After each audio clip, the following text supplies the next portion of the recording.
Caminar por aquí nos llena de orgullo, nos llena de satisfacción plena, nos deja tranquilos, porque sabemos que en estos pasillos, en estas oficinas, nace cada día el nuevo país. Sabemos que aquí se trabaja para nosotros, se organiza, se transparenta. Aquí se ha logrado poner una nueva cara a nuestro país. En estos pasillos renace la esperanza, porque dentro de estas paredes se trabaja en serio. Son horas enteras de dedicación para planificar un nuevo país.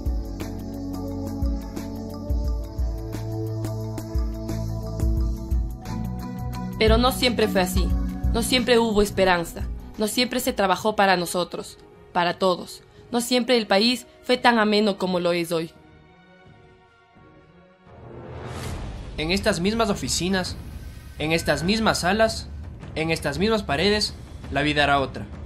Y nos la contaron bien. En estas gradas, un presidente bajaba cada media hora para decir, dentro de su desesperación, todo lo contrario de lo que sostenía antes, y en realidad le iba peor tras cada aparición. El país tiene garantizada la tranquilidad y la paz ciudadana. Muchas gracias. Señor presidente, presidente de la República. Señor presidente. Nuevamente presidente. Ocurría en el mismo día en que aquel presidente fue declarado loco por un Congreso que no tuvo legisladores, sino psiquiatras. El señor presidente no está en condiciones de gobernar la nación porque no tiene estabilidad emocional. Ha sido declarada vacante la presidencia de la República.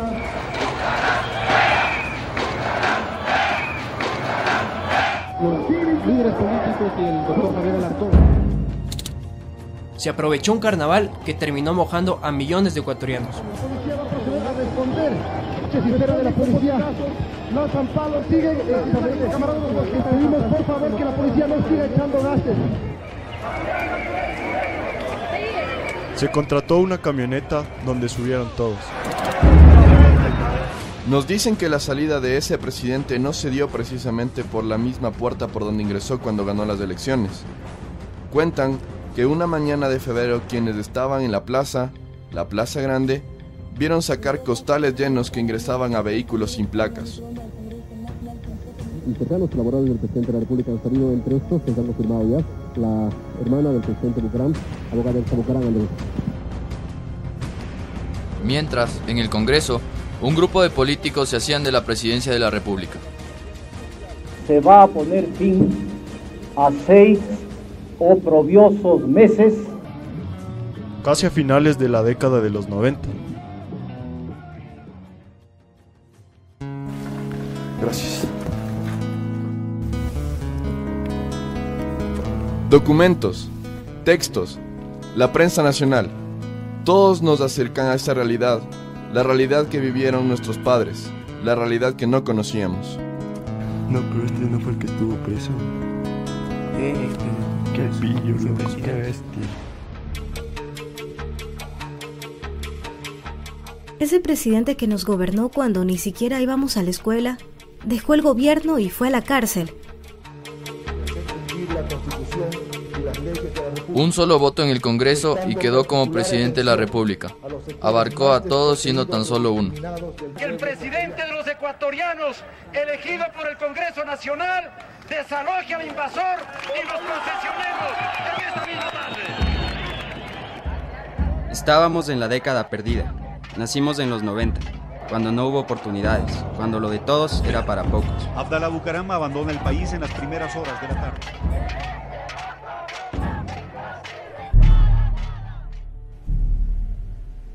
Nos cuentan que aquí un presidente quiso privatizarlo todo. Nuestros padres escuchaban el festín de las telefónicas, negocios de los que participaron hasta los medios de comunicación que siempre callaban. Todo era solo para ellos. Y ellos eran los únicos beneficiados. Solo entre ellos se ayudaban. Solo entre ellos se rescataban. Solo entre ellos se entendían.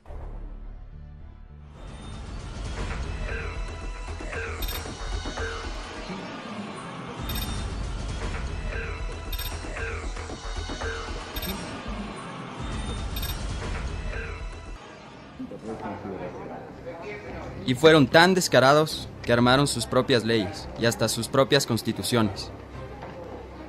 En un cuartel militar armaron una constitución para salvarse entre ellos.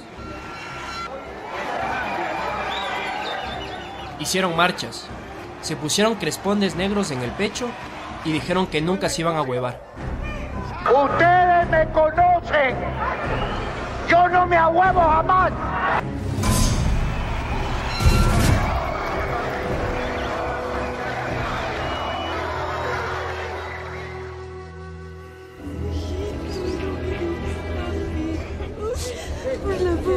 Y terminaron con todos nosotros. Lograron separar a nuestras familias. 3 millones de nosotros se fueron. Aquí ya no había nada seguro. No hubo quien nos salve porque se salvaron solos. La partidocracia arrasó con todo y no quedó nada.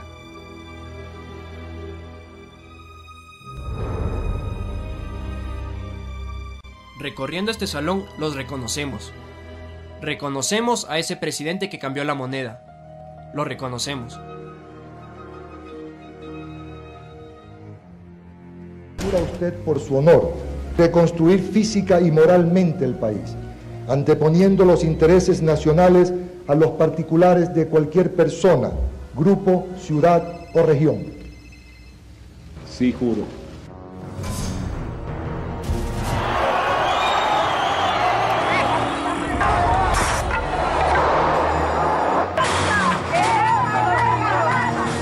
Y quitaron la plata, se la cogieron.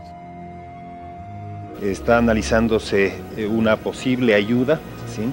Esto significa que habrá la garantía absoluta de que los cuentaahorristas y cuentacorrentistas del banco tendrán el respaldo del gobierno nacional. Este es un momento para nacer, no es un momento para morir. Si ya no tengo con qué mantenerles, si ya no voy a tener con qué mantenerles, entonces ¿para qué? ¿Para qué quiero mi vida? Cambiaron la moneda cuando ya nadie tenía un sucre. Y es un sentimiento que se vaya la plata así tan mal. Es un momento para curar, no para herir. Con la idea de que ya tenía reunido algo y ahora imagínense con todo lo que nos quitan y nos hacen perder. Revisando los archivos, ahora lo entendemos mejor. Sin bancos hasta el viernes. Cerraron todos los bancos, guardaron los ahorros de nuestros padres, nuestras familias quedaron casi en la calle y sin plata, debían pagar por nuestros estudios, porque de ninguna escuela era gratuita. Ahora veo que fue súper injusto. Estamos en un caos bárbaro, yo no sé, este Magua nos tiene fregados.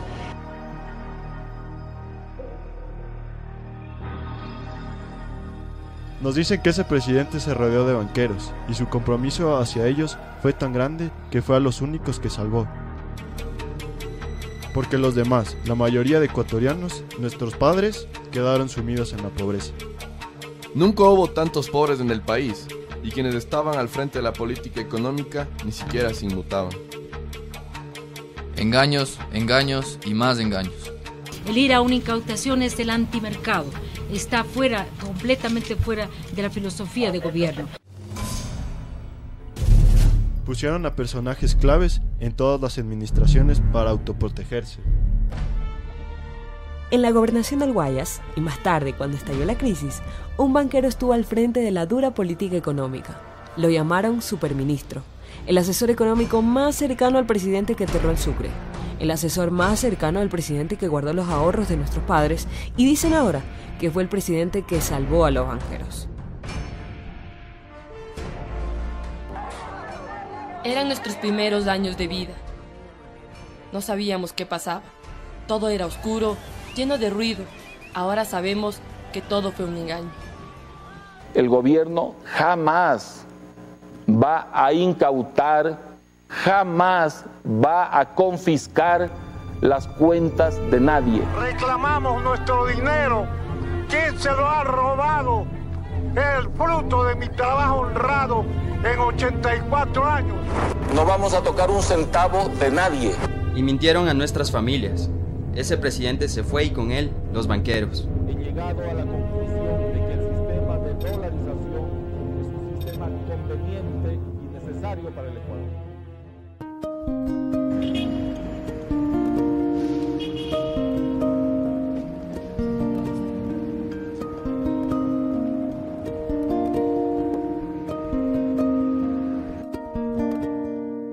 Muchas leyes para pocos y pocas leyes para muchos. Así se manejaban aquí, en esta sala. Eran los dueños del país, y aún se los escucha. Cerdo miserable, cerdo miserable, cuernudo de mierda. Quito, en la historia de Quito, te indulgan por maricón. ¿Sabes por qué? Porque me acosté con tu mujer que tiene cara de hombre. No. Estúpido. Eres cuernudo porque eres onanista. Anda al diccionario y pregunta lo que es eso. Onanista. Tu mujer te dice eso. Por una ley prácticamente se mataban. No parecía un pleno de legisladores. Parecía una sala de ring donde el más fuerte era el que ganaba porque pegaba mejor. ¿Quién lo agredió a usted, doctor? Jacobo Bucaram. Les movía otro tipo de intereses, no el popular, por cierto. No lo vimos, nos lo contaron. Por aquí se arrastraba, se insultaba, se agredía. Tají intentó protestar. Momentos en que el diputado runtosista Villamagua lanzó un cenicero contra aquel. Señor, que vean los medios de comunicación. Señor, que vean lo que me han hecho. Se manejaba un país al vaivén de las mayorías políticas. Mayorías que siempre eran las mismas. Mayorías que aprobaron todas las leyes que nos llevaron al despeñadero. Y no se cansaban de gritar.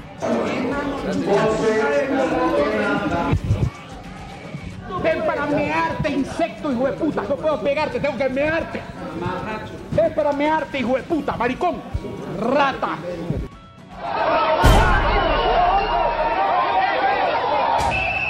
Nacimos de un país sumido en el caos. En un país donde con rapidez debíamos aprender los nombres de los presidentes porque hubo muchos y nos era difícil saber quién era qué.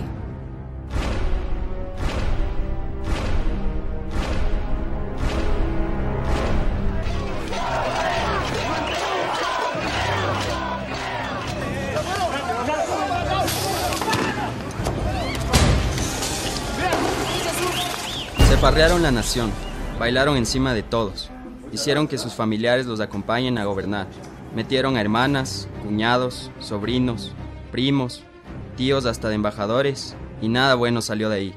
Usaron los bienes del Estado a su antojo. A ver, Napoleón Villa. Aunque Napoleón Villa no es funcionario público, utiliza bienes del Estado como si lo fuera. El fin de semana se movilizó en el helicóptero de la policía hacia San José de Minas. ¿Cómo está? Buenas tardes. Encantado. Fue el presidente que se hizo pana de los norteamericanos, y fue donde Bush para ofrecerse. Nosotros le hemos dicho que queremos convertirnos en el mejor amigo y aliado de los Estados Unidos. Hace poco me contaron que ese presidente fue seducido por la banca que cubrió todas sus espaldas y llenó todas sus expectativas.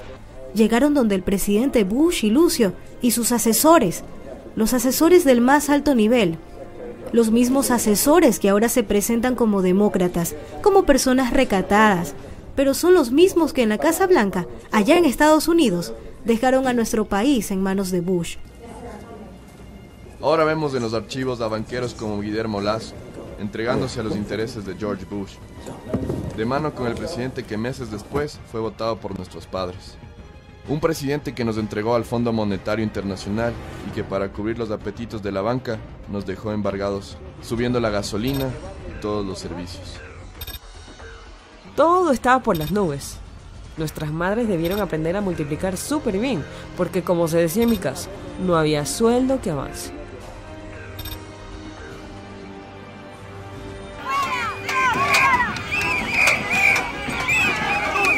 Ya no éramos tan chicos y algo nos acordamos. Nos acordamos que nuestros padres se cansaron del engaño y de la burla y salieron a las calles.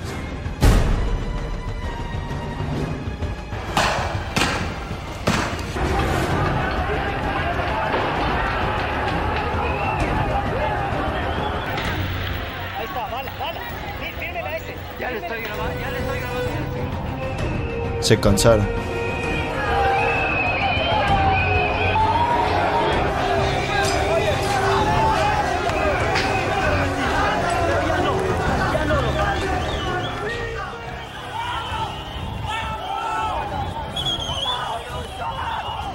Y votaron a aquel presidente que nunca murió en el intento de cambiar el país, porque nunca lo intentó. Y juro, una vez más, ante ustedes, pueblo de mi patria, que jamás los voy a defraudar. O cambiamos al Ecuador, o morimos en el intento. Fue otro engaño de los mismos. Se disfrazó de progresista para gobernar con la derecha y el populismo. Así era este país, ingobernable, todo un desastre, hasta la primera mitad de la década del 2000. El presidente que engañó a nuestros padres y a nuestros hermanos huyó.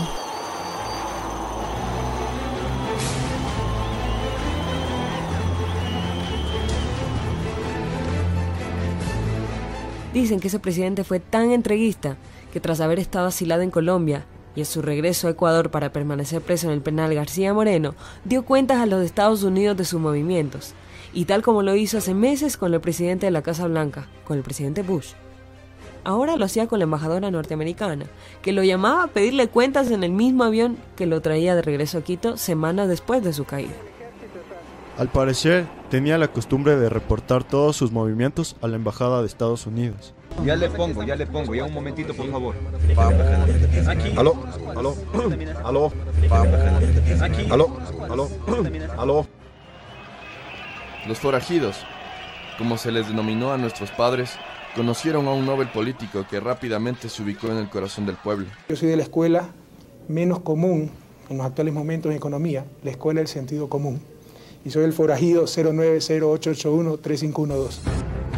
Nos cuentan que fue uno más de los que protestaron contra el dictócrata, como se llamaba ese presidente que traicionó al pueblo. Yo soy un dictócrata. Ya recordamos qué pasó después. Bebé, aquí está cuando él ganó el Correa, ven a ver. Oye, ¿qué a lo bestia? Es bueno. A ver, ¿qué dice? Enseguida nos cayó bien.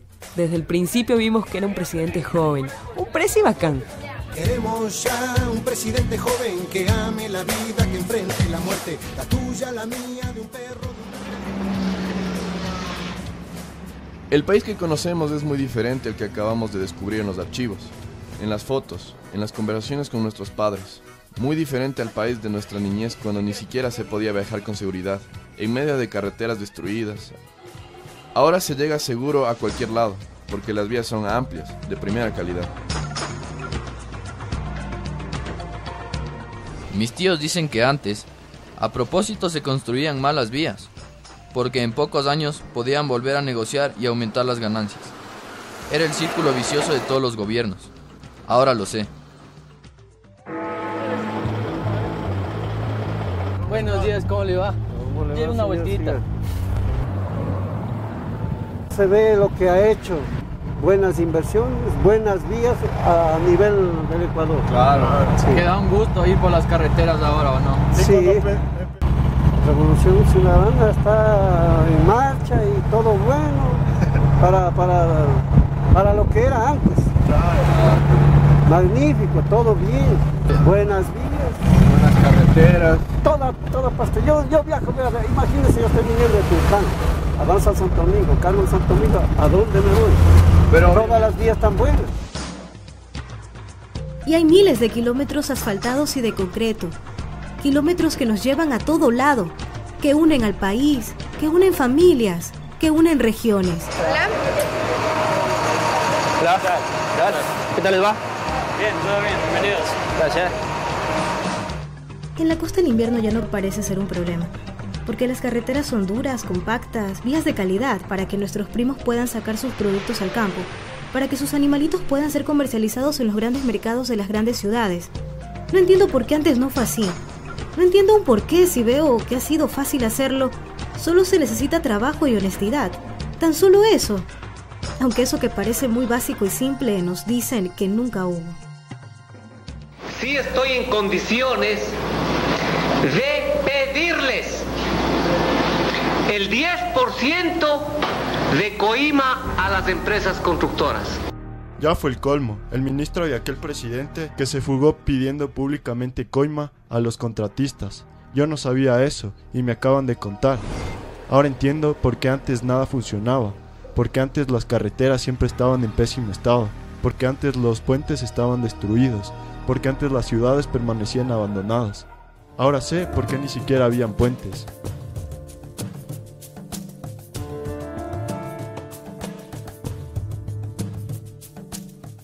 Ahora sé que ciudades como Bahía, sin el cambio que viabilizó la Revolución Ciudadana, jamás iban a salir del subdesarrollo. Nosotros como manavitas y yo como oriundo, hijo de Bahía de Caracas, me siento muy orgulloso de tener esta grandiosa obra que nos beneficia a todos los manavitas y a todos los ecuatorianos. Y me gusta ir a Bahía de Caracas, una ciudad que ha cambiado, una ciudad que pese a que fue una especie de sede presidencial en tiempos de los neoliberales, poco avanzó. Me dicen que servía solamente para que unos cuantos ministros vayan a broncearse, porque a nadie se le ocurrió jamás escuchar las necesidades de los habitantes, necesidades que se resumían en una sola obra, el puente. Este puente, el añorado puente, una majestuosa obra que se concretó sin mucha bulla, un puente que une a los pueblos, aquellos pueblos que fueron destruidos por los viejos políticos.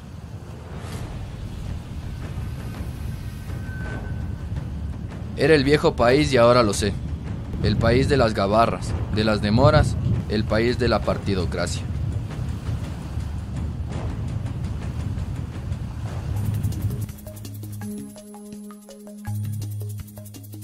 Ahora nuestros hermanos mayores tienen envidia de nosotros. Tienen envidia porque hoy la gratuidad en la enseñanza pública es real. Nos envidian porque en el tiempo de nuestros hermanos, gremios como la UNE se apoderaron de la educación pública con chantajes y amenazas.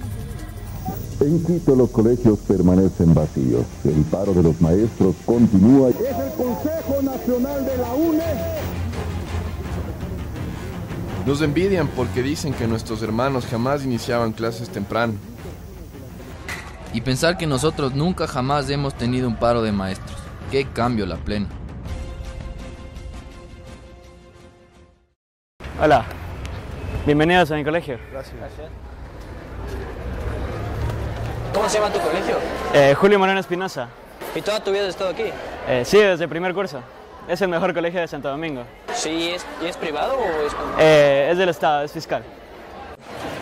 Y esa no es una escuela del milenio, donde la educación alcanza otro nivel.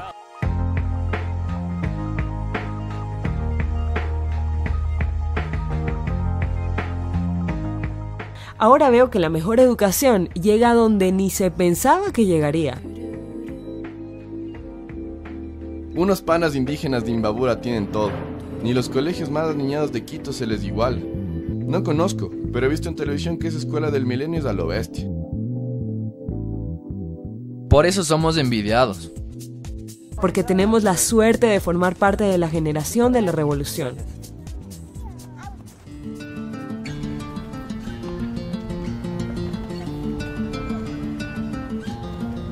Nos sorprendieron de una al entrar.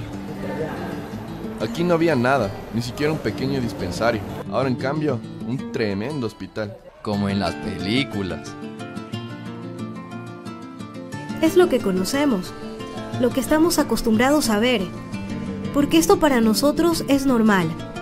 Lo anormal, lo raro, lo inaudito, era lo que ocurría antes, porque nos enteramos hoy que antes ni siquiera una curita. Pero un hospital del primer mundo en Santo Domingo de los Colorados, ni soñarlo. No, antes sufríamos mucho con la salud, no teníamos buenos hospitales, es más, ni buenas carreteras para llegar a los hospitales, a los pocos hospitales que habían. Entonces, ¿qué les digo? Es la atención muy buena, la estructura buena, y es algo que todos los ecuatorianos nos merecemos. Y sabemos hoy que todas estas obras majestuosas, que pudieron haberse construido pero que jamás se construyeron, se las hace con el dinero del pueblo.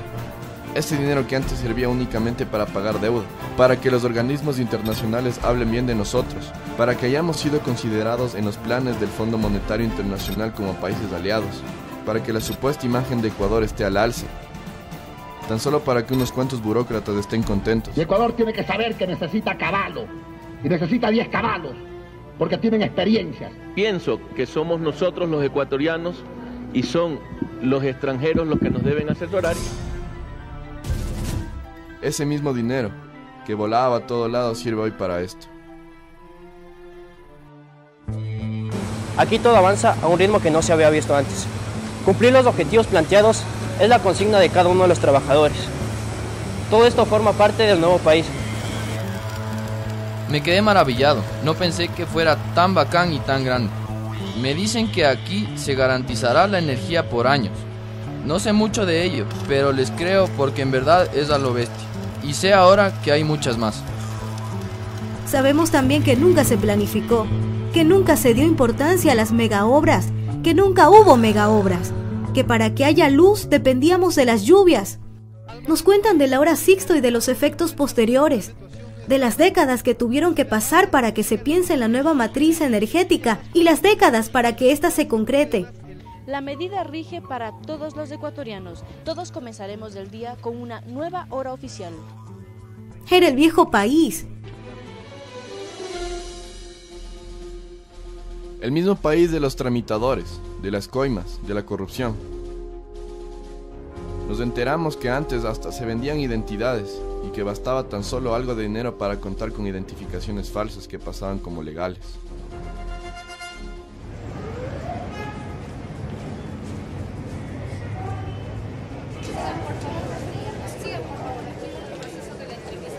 No entiendo por qué lo hacían si hoy parece tan simple controlar la identidad. Si es tan fácil tener una cédula segura. Si en apenas 2 horas, como máximo, podemos sacar la cédula en un registro civil moderno, amplio y sobre todo honesto.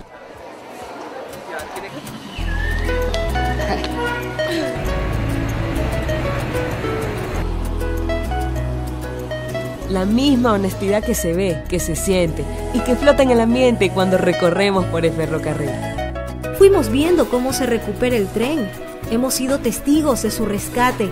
Hemos paseado y hemos conocido parte del país en este tren. El tren que fue olvidado por años. El mismo tren que quiso ser vendido, al que intentaron privatizarlo, al que robaron. El olvido al ferrocarril de Alfaro fue tan grande que lo desmantelaron casi en su totalidad. Se robaron hasta los durmientes que lo vendían como chatarra. Ahora lo sé.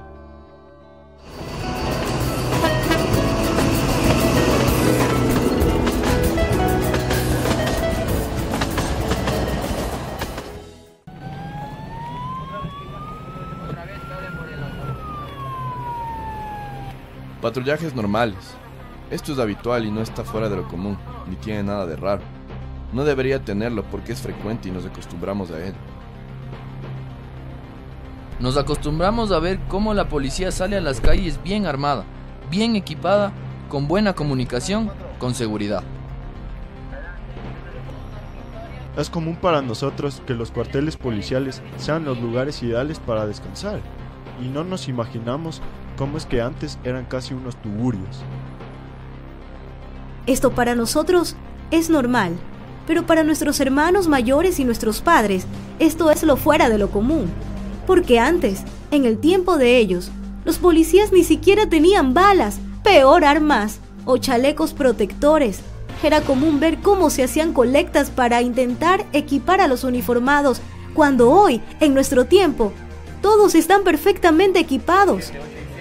Cada uno tiene asignado un número de cámaras en el cual tiene que vigilar constantemente.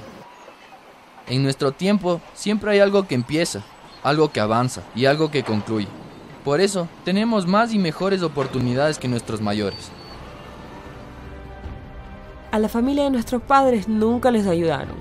Si tenían en casa a alguien con alguna discapacidad, debían arreglársela solos. En nuestro tiempo resultaría inaudito no recibir apoyo. Sería alarmante que el Estado no preste ayuda. Sería reprochable que no se encargue de nuestros discapacitados. Vemos que el programa Manuel Espejo ha calado tan hondo en la sociedad que ya es parte de nuestra cotidianidad y no concebimos un país donde este programa no tenga cabida. Por eso decimos que la Revolución Ciudadana nos malacostumbró. Ahora es cotidiano ver cómo brigadas de médicos, psicólogos, visitadoras sociales llegan a lugares donde nadie había llegado.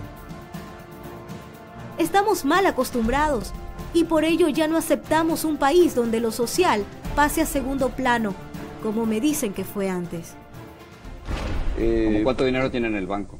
Bueno, pues yo tengo algunos miles de dólares en el banco. No creo que pueda hacerlo público, pero repito, pues eso está declarado. ¿Pero por qué no, si es política? ¿No debía ser público su riqueza?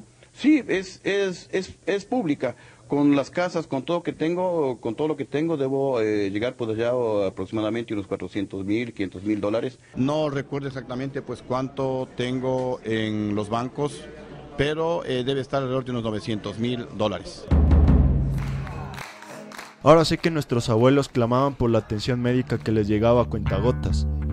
Ahora sabemos que muchos de nuestros familiares, ya en la tercera edad, debieron movilizarse, debieron salir a la calle para que un presidente les escuche. Ahora sabemos que muchos de nuestros jubilados murieron. Y para exigir que el Ejecutivo dé paso al proyecto, realizaron una marcha hacia Carondelet, cargando 14 ataúdes que representan a los jubilados fallecidos durante este mes. Hoy es a lo bestia ver lo que pasó antes. La alegría que reunió a las familias pobres de la ciudad de Guayaquil alrededor del municipio no solo se empañó con las muertes que ocasionó este estilo de hacer política, sino que las propias fundas llenas de juguetes, entre comillas, solo contenían como punto clave una leyenda con letras grandes que decía Abdalá. Ya completé el $1.000.000, yo le dijo a ustedes, pero no me lo dijo una sola vez, pues es como tomarse unos 10 vasos de agua, ¿saben? ¿Cuánto? El $1.000.000. Ya completé. Tú eres Gil, ¿no? El $1.000.000. A los amigos, ¿no? Empezaba a darle $500, $1.000. Saber que esto era para nuestros padres algo que ocurría todos los días, no puedo entender cómo es que aguantaron. No creo que hayan aguantado tanto. Verás que le votaron un pocotón de presidentes. Aunque ni eso, porque el que venía era peor que el que se iba. Por eso es que pensaban que así sería siempre. La plena que ahora estamos mal acostumbrados porque todo marcha bien, sin relajos, sin bullas, sin broncas. Este presi, yo sí dije que siempre era un bacán. De una le defiendo, loco. Le defiendo de todos esos manes que quisieron tumbarlo. Le defiendo de esos manes que quisieron darle el golpe de estado. Le defiendo de los políticos que por ahí reclaman para otra vez volver a fregarnos como a nuestros padres.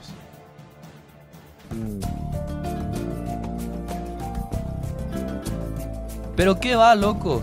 Ya no aceptamos un país como el de nuestros padres. Ahora es de otra historia, man.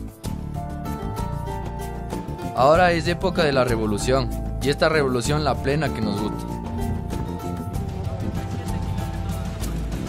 No ves tantas notas bacanas, man. ¿Ya ves? Tienes la suerte de haber nacido en esta época, loco. Si hubiera sido antes.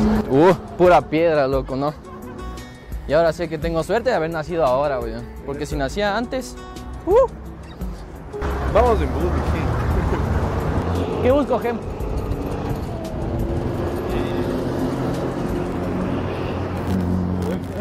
A ver.